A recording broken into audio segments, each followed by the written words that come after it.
Just a little warning before we get into the episode that we talk about a few Christmas truths, Christmas realities that may not be suitable for all age groups. So caution is to be advised going into this one. Happy Christmas!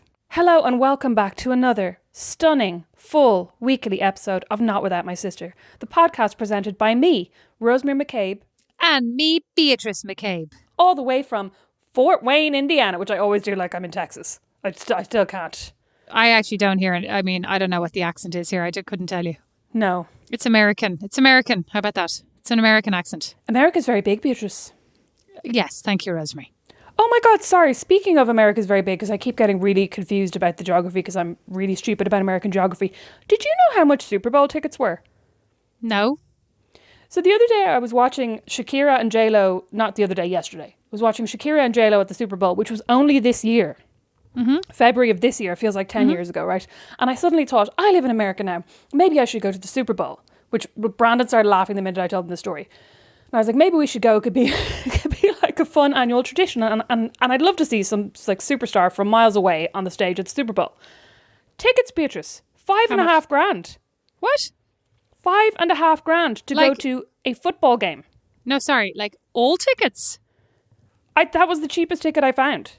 But like, do you need to maybe like go a year out or what? I mean, I feel like Garth Brooks could have been $5.5 grand in Dublin at one point. Oh, I'd say he was. Don't talk about that, Beatrice. Why not? And a lot of people are still very angry about those concerts that never happened. Who did I hear singing a cover of the Thunder Rolls? Oh, our friends. What are their names? The sisters. And the Thunder Rolls, bum, bum, bum. The ones who just released the album. Larkin Poe? Yes, they did a beautiful cover of... the sisters who just released the album probably could be 100 different people. They just released a beautiful cover of a Garth Brooks song. And literally, I have to say, I was like, I knew I was right in liking him. In liking who? Garth Brooks or them? Garth Brooks. And them.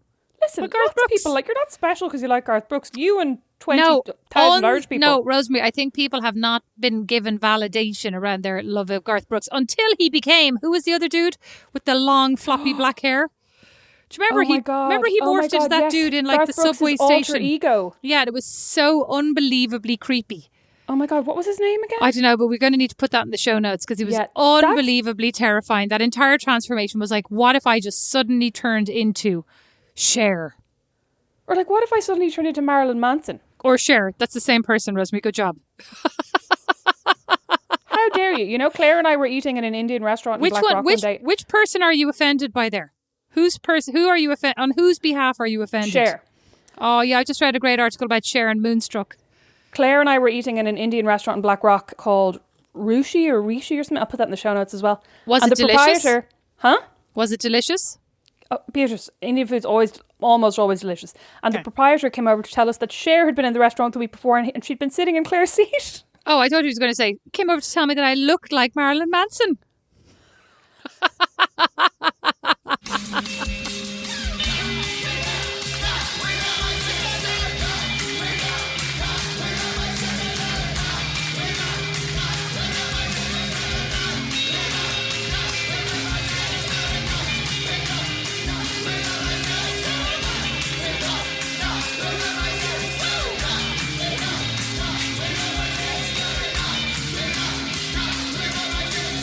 Today we're going to talk about Christmas traditions.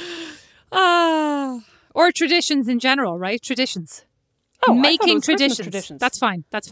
But like I literally was scouring my mind. I'm like, I have none. It's just like, it's very slapdash. It's whatever happens works. Well, this kind of occurred to me, right? Because Brandon broke the news to me today that, so because he shares custody with his ex-wife, he picks the kids up on Christmas morning and we go to his like grandma's or they go and they have dinner somewhere and they don't open any of their gifts until the evening. Oh. And he told me that because I said, oh, well, we'll do our gifts in the morning. And he was like, no, we have to wait for the boys. So we can't open our gifts until like 7 p.m. What? But you can open your gifts. Well, what he actually said was, hate to break it to you, like, these kids do not give a shit what you got. Oh, I know they don't, but I think he wants to like keep the magic of Santa going, that we all open our Santa presents at the same time. So does Santa get looked at in the morning? I think they get Santa in their moms and in their dads. Santa comes to both houses. So, but which Santa, is a like cheat. Santa, but they can look at their Santa presents in the morning. Only the ones in their moms. They don't get their ones in their dads until the evening because they don't get to their dad's house until the evening. But like, were they to be in their dad's one year, they would see Santa in the morning. The presents. Yes. Well, I mean, because I share custody of my children with Don's brain, I also have a problem with Santa because every now and then Don just loses his cool with Santa and tells me we shouldn't have Santa. This is ridiculous. We're lying to our children. I'm like, what are you talking about? It's the fucking magic of Christmas, which then begins to erode the magic of Christmas, honestly. Honestly, people who like talk about lying to their kids, right? You lie to your kids all the time. Don never lies to his kids. Take that back.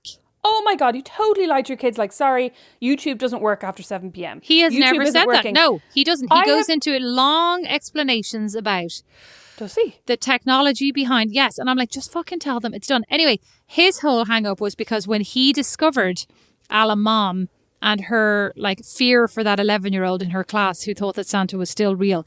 When he discovered that Santa was still real when he was 15 or so, no, he was probably like 9. Was not real. Oh yeah, sorry, it was not real. Sorry, it's actually more terrible. That's actually a great point, Rosemary. That's a great idea. What if you discovered Santa was real? How terrifying would that be?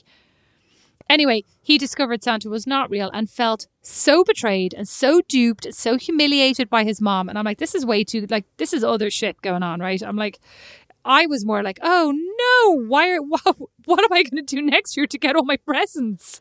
Well, you were grand because you were 6 years ahead of me. So you had to keep pretending until I figured it out. And then once I figured it out, I was like, well, Beatrice got an extra 6 years of pretending. So poor mom and dad have had to keep it going forever. No, but also like you weren't that smart. So I feel like they believed you when you were pretending that you still believed.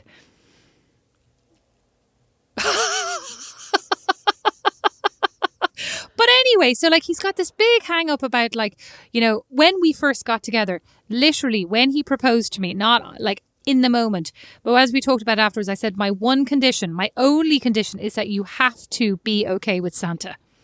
Sorry, should you not have talked about this when you had your baby before you got married, you harlot? Rosemary, you judgmental, female-shaming disgrace. Why only when you got married were you like, suddenly we need to worry about that? You because had a baby at before that he wasn't like relevant. I could have left America at any point. I could have left him. I could have taken my child. He would have had no rights. He couldn't have pursued me across the Atlantic Ocean, etc. I mean, or he could have, but with difficulty, etc., etc., etc. Only in the case if I had died. I mean, if he really felt that strongly about Santa, he could have killed me. But even at that point, Nash would have gone to mom and dad. So like, poor Nash in any scenario. Would he? Mm-hmm. We weren't married. Yes. Oh yeah. Okay. Fair. So, or to me, am I closer to you than mom and dad? No, I really love mom. Oh.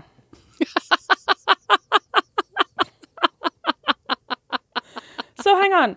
How did you get past this? It doesn't sound like Don really put his foot down. Back in the heyday, he was super in love with me and he was like, okay. And then as life has gone on and he's become more inured to kind of like my beatific wonderfulness. Now he's like, you're not leaving. You're trapped. I've trapped you with 4 kids. Now he gets to threaten me with like, maybe I'm just going to tell them all Santa doesn't exist. This is fucking nonsense. Why do we need all these gifts? But like, whatever. I mean, well, fine. He also doesn't need to. Nash 100% does not believe. Shh. Do not put that in the universe. Chance, the 4-year-old, they all said believe. To me, the other 3 believe. Do they? Yeah, because 4-year-old Chance said to me very scornfully during the summer, Santa is not real. Yeah, I know, but that's only because he heard that, he repeated it, but like now he's super excited about Santa's coming down the chimney, Santa's doing this, Santa's doing that, and he's going to sneak downstairs and he's going to basically... and every morning, so I've got a great tradition in our house. In our house, on Christmas morning, Don puts soot on his face. So ridiculous. Don puts soot on his face. He puts a knife in his belt and he sits on the couch and he tells the kids that he has killed Santa every single Christmas morning. And he says, luckily Santa put your presents under the tree, but I caught him and he was intruding in our house and I've killed him. Every single morning. And he finds it hilarious. And they all freak out beyond recognition. And then he goes, haha, only joking. This was a joke. Every single Christmas day so far, he's done that. That's actually hilarious. Do your kids have Elf on the Shelf? Oh, yeah, but like poor Elf never moves. I mean, you should explain what Elf on the Shelf is. Does everybody in Ireland know what it is? I think everybody in Ireland, Probably at I think this point. everybody in Ireland has been absolutely sucked into Elf on the Shelf. But like Brandon's kids have Elf on the Shelf and Elf on the Shelf, Elfie. Oh yeah, Amy Huberman does Elf on the Shelf. Oh right? yeah, she does extremely elaborate Elf on the Shelf, oh my God, and I just feel like elaborate. a massive I saw one failure. today where she'd made the elf chew some bubble gum and then blow bubbles out its arse. Actually, kind of funny. My Elf on the Shelf literally arrived on December 1st. We used to be incredibly inventive with what we did with him, and now he just hangs on the same tree for 25 days. But like they literally don't look at him, so I don't care. Ours is a woman. Oh, good job, Elfie. She moves every single night. She created herself a ladder out of red yarn and used it to climb up to the cereal shelf. Did you and do put this? A special Elf on the Shelf cereal in the cereal shelf. You have time on your hands. This is good. Did you not take pictures of any of this stuff? I did take a picture of her. I'll put it up on the Instagram of her hanging from the ceiling fan in the family room. But she actually looked like she was performing some kind of scene from 50 Shades of Grey. The way she had her little arms tied behind her was very send odd. me that picture. I said that it was very weird. You know what though? I'm reminded now of that name when I immediately went to a gendered name for Elf when I said Elfie because she was a girl. But you know what?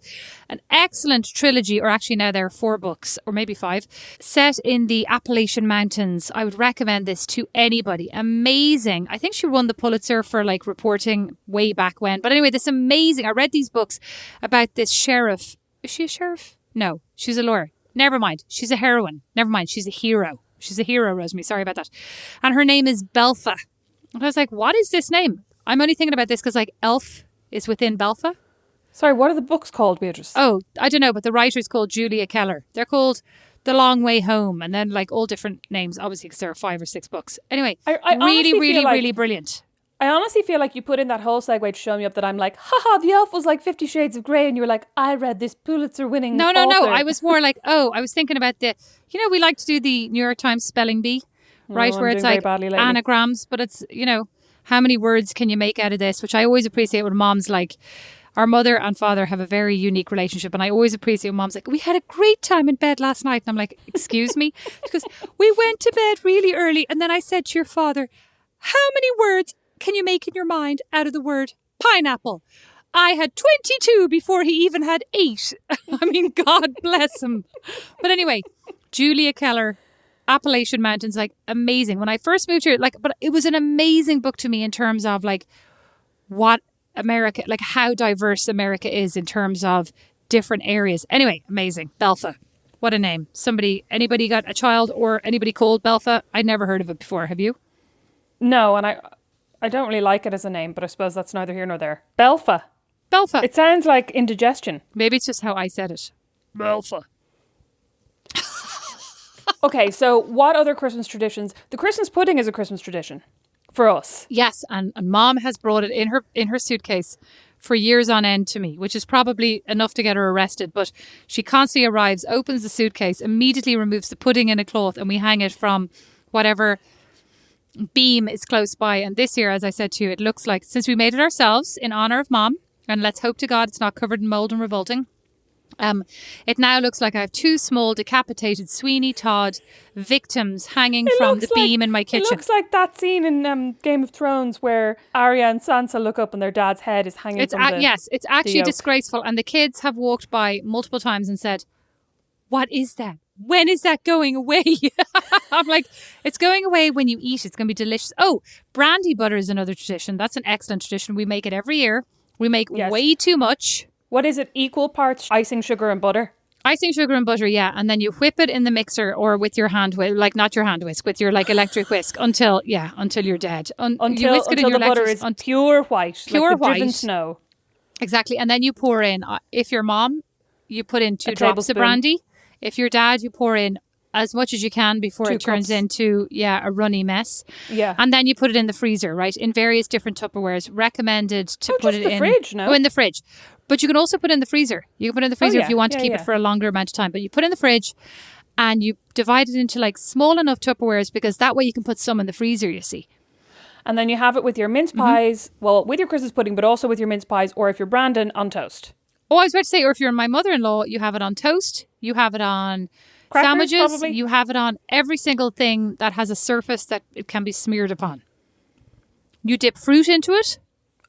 Oh, well, I could see how that could be kind of nice. Yeah, yeah. Do you remember one year we made little marzipan fruits, or you did? That was And cute. truffles. That was so handy. Oh, truffles was easy, but the marzipan fruits is very impressive because you coloured them all the Truffles was different fruit colours easy. and then put in little like pock marks for the strawberries, seeds and stuff. Truffles was easy. You had a lot of time. No, but I mean, truffles is straightforward, but the marzipan was like a work of art. Well, okay, here's my other tradition. Oh, here's another tradition. Mandarins in the stocking. Where did that come from? We've always gotten mandarins in our stocking all our lives. Have we? Yeah, but you obviously disregard yours in favour of the cherry chocolate orange that's sitting beside just it. like pick mine up and I'm like tossing it over my shoulder going, that's boring. You were like, I'll immediately put that back in the fruit bowl from whence it came. Cherry chocolate orange. Yes. Which least this year, Mom, bless her heart, posted 12 Terry's chocolate oranges over to us that she ordered from the local newsagent, spent €41 posting them over, and they took approximately 6 weeks to get here. And every single day I was getting these, like, I could tell the panic texts from Mum going, any sign of the TCOs? She was very worried. Year, and then they finally showed up. Last year I bought them all in Target for everybody on my team in work, and I bought 50 something of them, and I spent $200 and something on them. Right. And then I was like, it's kind of underwhelming at the end because everybody got like one Terry's chocolate orange. But I mean, yeah, they are truly a Christmas tradition to me, a Terry's chocolate orange. But the American ones aren't as nice, sure they're not. They're not, well, but they're not as nice, just like chocolate in America. It's not that, I mean, to me, it's not as nice, but like, it's just different, you know, it's not as milky, it's more cocoa solids. So it's just, and it's a bit more sugary, it's a bit sweeter. So I don't like it quite as much. It's not as milky. Yeah. Everything is a bit more sugary. I actually saw a video the other day of, you know, one of these like American tries British candy. And one of the things she was trying was a digestive biscuit. Oh, delicious. She was kind of like, I know, but she was kind of like, I mean, I guess it's kind of like a cracker. Like to her, it was totally savoury. Well, I mean, did you not see the thing recently where Subway in Ireland, where Subway bread was designated as cake? It has so much sugar in it that they were brought to court or whatever. I don't know what the actual. We'll find the link and we'll post it. But basically, they were like, it is classified as cake. It is not bread under Irish law because there's so much sugar in it, which like makes sense. Because have you found a good bread yet? No, I haven't, and also I hate Subway. William the other day announced that he wants to go to Subway and get an inch long. Rosemary, you're actually a disgrace. Do you know that this is a child you're talking about? So funny. You're just a disgrace. And we were like, no, they don't do inch longs. They do foot long. It's called a foot long. And he goes, well, can I get a 2 foot long? And we were like, no. Why can't you just want what they do? You can get 2 foot longs.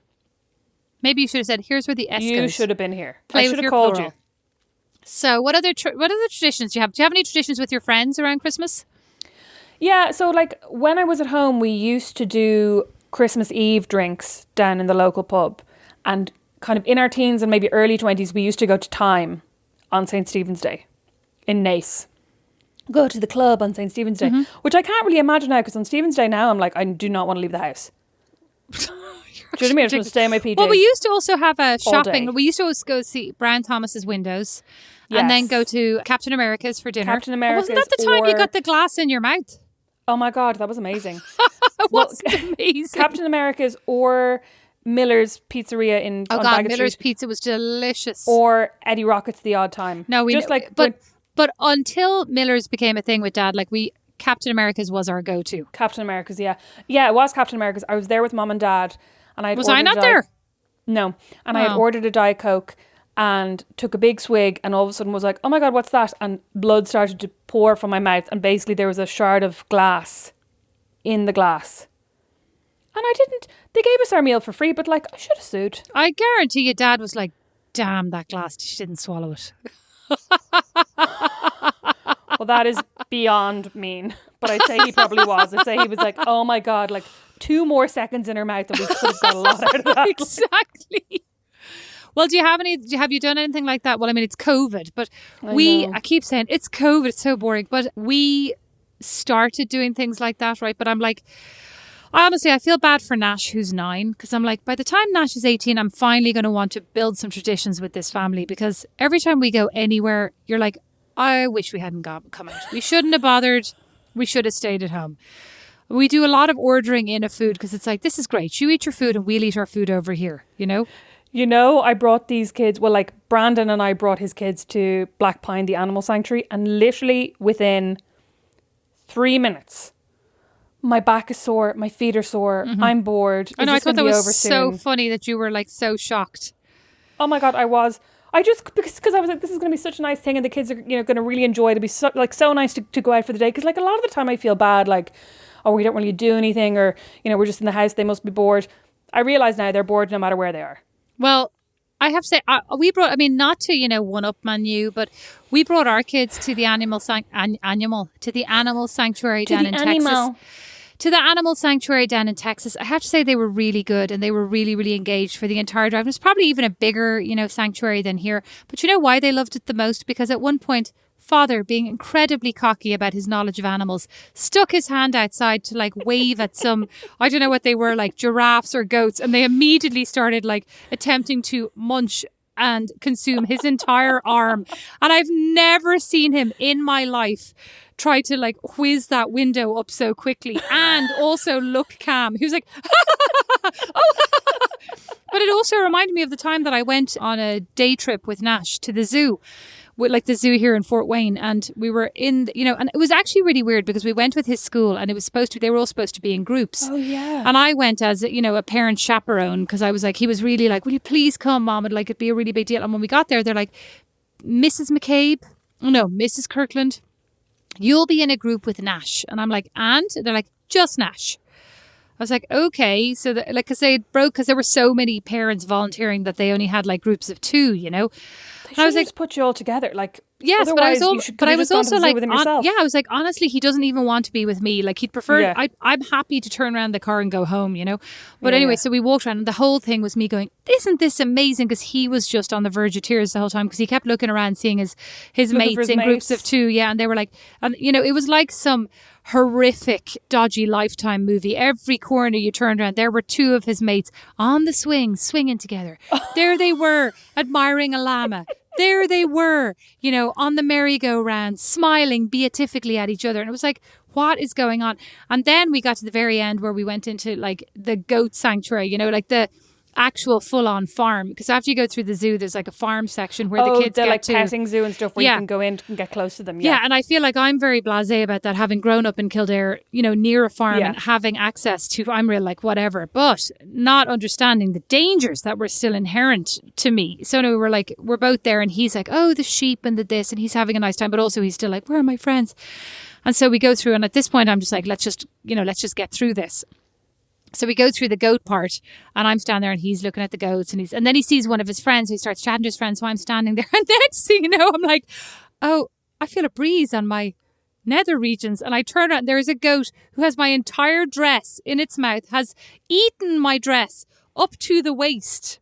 Tell me about this. I now have no dress from the waist down to my knees. And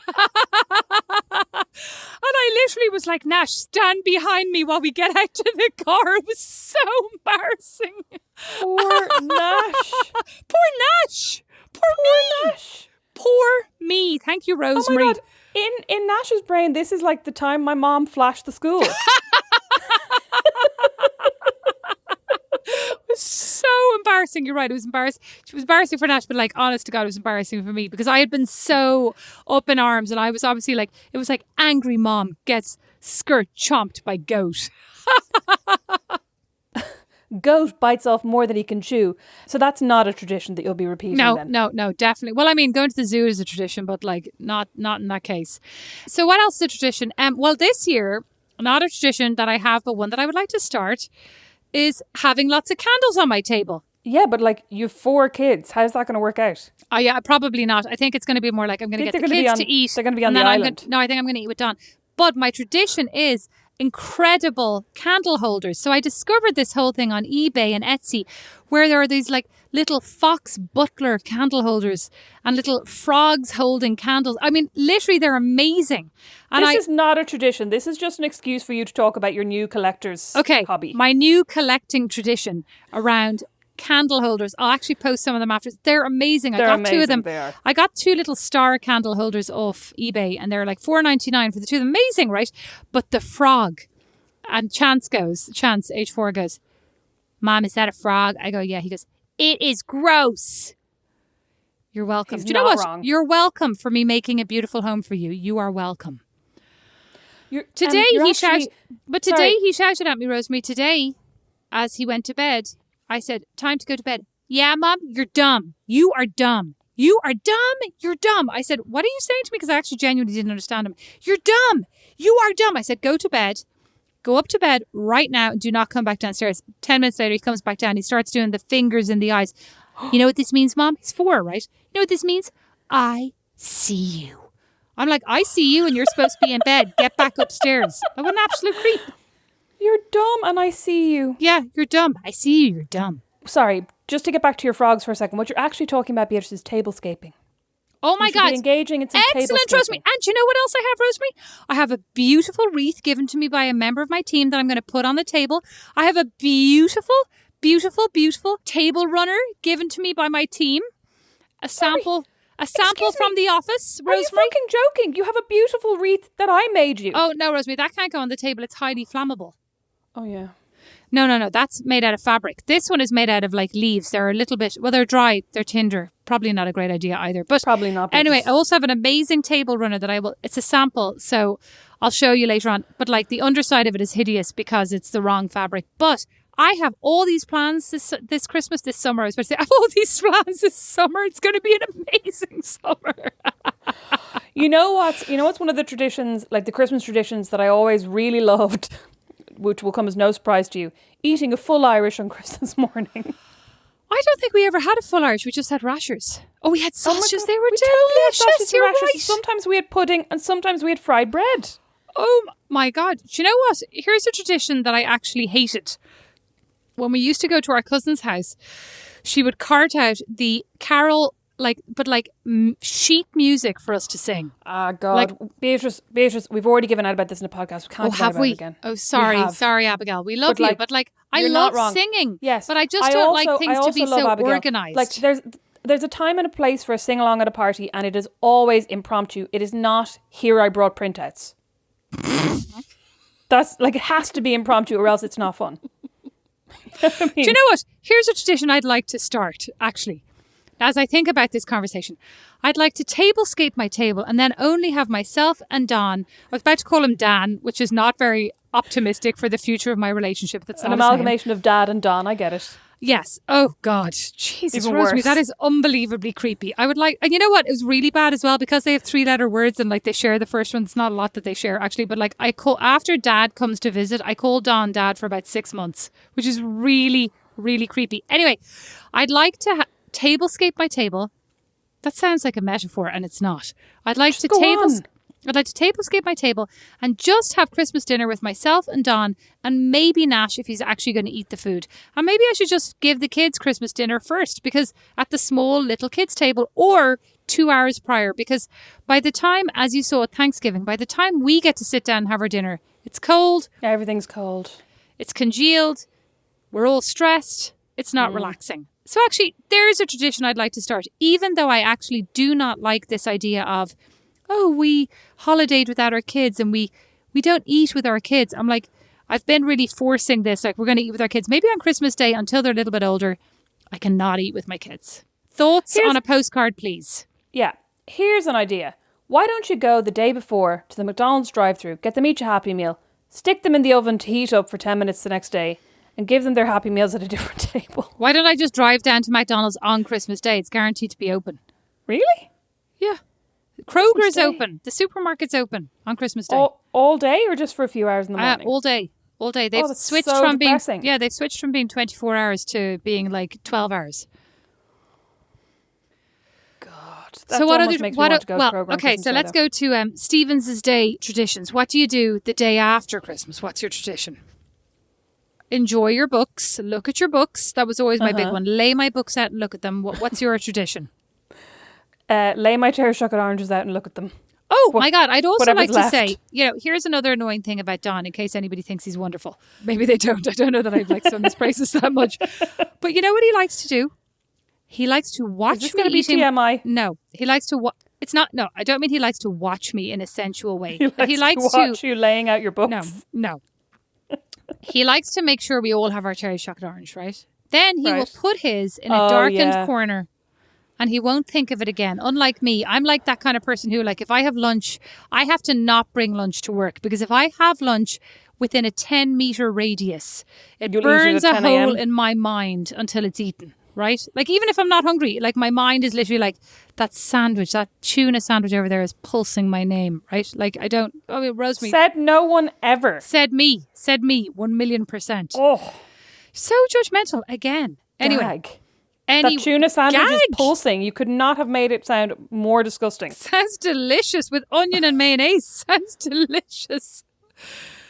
And then, Rosemary, stop looking like you're, like, literally your stomach is churning. Sounds delicious. Actually, do you remember we had that conversation about tuna melts? Delicious. Stop, please, stop. Okay, that cheese sandwich is calling my name, right? No? Sorry, the point is, Don has restraint, and also is a long game dickhead who will put his Terry's chocolate orange in the fridge and forget about it until March, when your Terry's chocolate orange is but a dusty memory on your tongue, and he'll be like, "Oh, I've still got mine in the fridge." But I'd like to say it wouldn't be in the fridge ever. It would be hidden on a dusty shelf somewhere, like in a distant shelf. Because what I find disturbing about him, it's like, it's not that his Terry's chocolate orange is in view, uneaten. He'll put it somewhere so you are fooled into thinking, oh, he's already eaten it. We've all eaten our Terry's chocolate oranges. We're all equally gluttonous. And then you turn around and he'll just literally from behind his back, David Bowie Labyrinth style, with long splayed fingers go, "Oh, sorry, I'm going into this room to eat this by myself." Just twirl it around on his finger. Yeah. Bring it to the room. Yeah. Sorry, speaking of Terry's chocolate orange related gluttony. So, as I mentioned, Mom sent over 12 Terry's chocolate oranges. And for any eager mathematicians out there, you'll realise that is too many for our combined family. I thought family. that was one extra for you and one extra for me. I immediately calculated that. You'd be incorrect. Oh. So there were 6 Terry's chocolate oranges for your family. There were 4 Terry's chocolate oranges for myself and Brandon's family. And then there were 2 Mom said to give to someone else. One for Kim, who Mom loves. Kim. Beatrice, where do you think those Terry's chocolate oranges are now? Are they eaten? In my belly. Already before Christmas. Beatrice, they arrived a week ago. Rosemary, I think it's really entertaining that you think that those 2 Terry's chocolate oranges are the ones she said for other people. You've eaten yours. Those 2 are still to be given away. You've eaten yours. No, Beatrice, I only got one. And Rosemary. That's over there in the corner of my room to go in my Rosemary, she already said one for you and one for somebody else. You ate yours. You prematurely ate your Christmas Terry's chocolate orange. No, Beatrice. What she said was, I said, "Who are the extra 2 for?" And she said, "Oh, whatever you want. Maybe you could give them to the people at the gym." And I was like, "No way." Both of them. I ate them. Are you telling me you ate? But you didn't give one to me to eat and one to you to eat. You ate both of the extras. Myself and Brandon and the boys ate them. Then, Rosemary, one of those is for me. No. Yes. Do you have any traditions with your friends? Not that I can think of, really. We have a couple of, like, Secret Santas or white elephants. I actually enjoy the white elephant.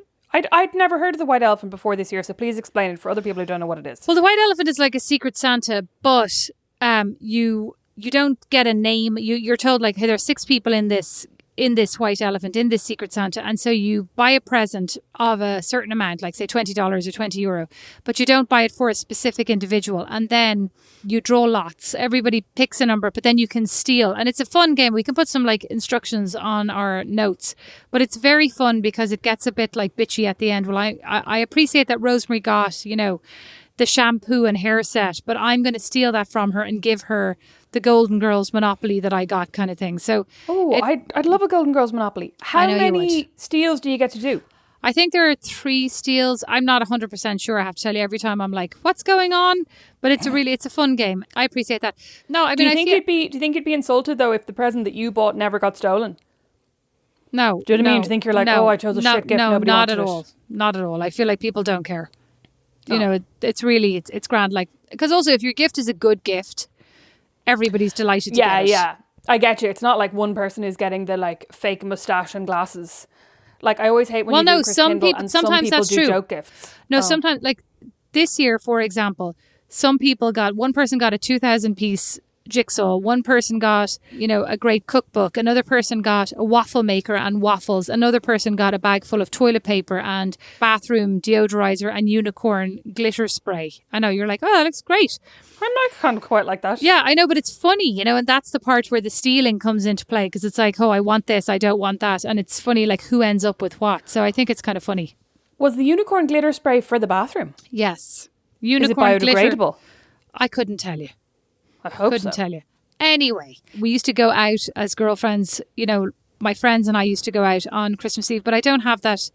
I don't have that group of friends here in Fort Wayne yet, right? And then also COVID. I think, I ideally would like to go out with you prior to Christmas and, oh my God, I cannot have wait. dinner, I cannot and wait have for drinks, next year. etc.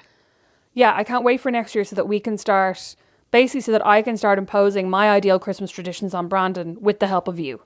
Oh, it sounds lovely. I love it. So that we can start like doing Christmas together and doing the kind of, we'll be the aunts and uncles, you know what I mean? And mom and dad will be here. And you know what I'd like to say? Nice. I'd like to say to anybody who saw our Instagram photo today where, we all looked beyond happy to be together. This is our Christmas PJ's post from last week on Instagram. I would say, next year, 2022, the PJs shall be significantly less tasteful. I'm already planning them. Oh God. Sorry, Heather from Selling Sunset, who's going out with the guy from HGTV, who's engaged to him, his name is Tarek Musa or something? You mean Tariq Flip-Flop? Flipper Flop. So she's engaged to him, and they practically wore the exact same PJs that we wore last year in this year. Well, he's not necessarily the most on trend, in fairness to him. God bless him. No, well, he's got very blow-dried hair. He's the guy who discovered he had like throat cancer because somebody from his, this is actually relevant to you, because somebody from the TV show wrote in and said, hey, that lump in your neck looks suspiciously like cancer. I'm a nurse, and I think you look like I will you have you know, I had my thyroid levels checked last week, and everything is fine. Although what the nurse did say to me was that my blood sugar was slightly off, and I should watch the sugar intake. And then she said, "Oh, she meant did she mean you're not eating enough?" Yes. So I immediately scoffed 2 Terry's chocolate oranges to make up the difference. Oh yeah, my Terry's chocolate orange and my other one. Would you like to tell our listeners why that was funny to me? Because basically, on more than one occasion, when I would put up either Snapchat stories or Instagram stories, just of me walking around Dublin, chatting into my phone, as is totally normal, like probably 5 times now, I've got messages from random different people, some of whom have said, hey, I'm a nurse, and I just thought I'd point this out. Basically saying, my neck once looked like yours, or I saw a neck that looked like yours, or neck once looked like I examined a cadaver with a neck like yours, and it's you did either not get that message. You did not get that message, did you? I examined a cadaver with a neck like yours. No, but I think she was like, I once had a patient, like very much past tense, I once had a patient who had a neck, and I really got the impression that the patient was not alive anymore. Well, I really think I really think this is funny because this week you posted your extremely swollen ankle. Oh my God. Yes, I sprained my ankle, put up a picture on Instagram going like, I'm in the ER, like what have I done? And somebody messaged me and said, oh my God, I can't believe you've managed to sprain both your ankles. You're just like Katie Price. And I was like, excuse me, my left ankle is not swollen. But on that note, we hope that you will be better in time for Christmas. You're already making good recovery. You're just extremely bruised. Making great strides. Yeah, great strides, so to speak. And this time next year, we'll be forging all these great traditions with you in the full flesh of your health, full flush of your health. The full flesh of my health. Absolutely disgusting. Thank you so much for listening to Not Without My Sister. Please take some time, if you have 2 minutes, to rate and review us on iTunes. It really helps other people find us and helps Recommend us to your friends. Recommend us to your friends, but especially rate and review us on Apple Podcasts if you have access to it, because it helps boost us in the charts. And I, for one, really want to beat certain people who shall remain unnamed. Beatrice doesn't care because she's not bitter like me. I really don't care. I feel like I'm super, whatever. And then when I text Rosemary on a Tuesday, I'm like, where are we? What listeners do we have? What number are we in the charts? It's like, I don't really mean it. Sorry, when you text me on a Tuesday, I mean when you text me every day. How many listeners today? How many listeners today? Figures? Figures? Numbers? Anyway, thank you so much for listening. We will be back on Friday, which is Christmas Day, with a very special festive mini-sode, and we'll be back next Tuesday with a full episode. And thank you so much for listening. Thanks a lot. Bye. Bye. Not Without My Sister is produced by Liam Geraghty, sound and original music by Don Kirkland, and our original illustration is by Lindsay Nielsen. Not Without My Sister is a member of The Warren. As is our podcast, The Critter Shed. For more great podcasts, hop along to thewarren.ie.